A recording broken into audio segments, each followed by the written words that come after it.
অনেক আমার মা রয়েছে, বুঝতে পারলেন, বিভিন্ন ফ্যাশন ভোরো প্লাগ থেকে নিয়ে স্টাইল করে। তারপরে আমার যুবক ভাইরা বিভিন্ন চুলের ফ্যাশন করে, কাটিং করে।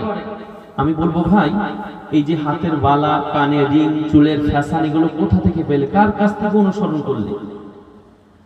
তো একজনকে প্রশ্ন করেছিলাম, বলতে আছে হুজুর এইগুলো আমি একটা ফুটবলার হাতে বালা পরে আমিও পড়ি, চুলের স্টাইল বলছে একজন ক্রিকেটার করে আমিও করি, তাকে ভালো লাগে বলে। আমি বললাম মিশকাত শরীফের হাদিস খোলো।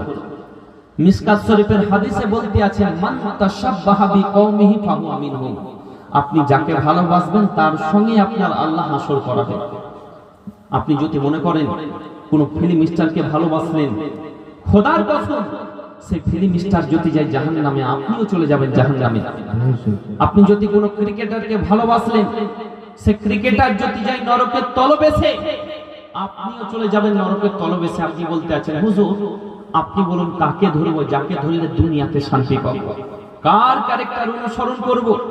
যে ক্যারেক্টারকে অনুসরণ করলে কবরে শান্তি পাবো, হাসরে শান্তি পাবো। এক কথায় সূর্য যখন মাথার উপরে চলে আসবে কিয়ামতের ময়দানে, সূর্যের তীব্র তাপে মাথার মগজগুলো ঠকবক করে ফুটতে থাকবে, নাকে এবং কানের ছিদ্র দিয়ে বেয়ে বেয়ে জমিনে পড়বে, সেই তাপ থেকে পরিত্রাণ পাবো। আমি বললাম কোরআনকে জিজ্ঞাসা করো, কে ও হলে Quran, please give us a character we follow him. Quran বলে দাও এমন একটি চরিত্র যাকে ধরলে সব জায়গায় শান্তি পাবো। তো কোরআন ক্লিয়ার করে দেয় লাকাদ কানা লাকুম ফি রাসূলিল্লাহি উসওয়াতুন হাসানাহ। অন্য কাউকে ফলো করার প্রয়োজন নেই, তোমরা মুস্তাফার চরিত্রকে আঁকড়িয়ে ধরে নাও, সব জায়গায় শান্তি পাবে। জোরে বলেন সুবহান।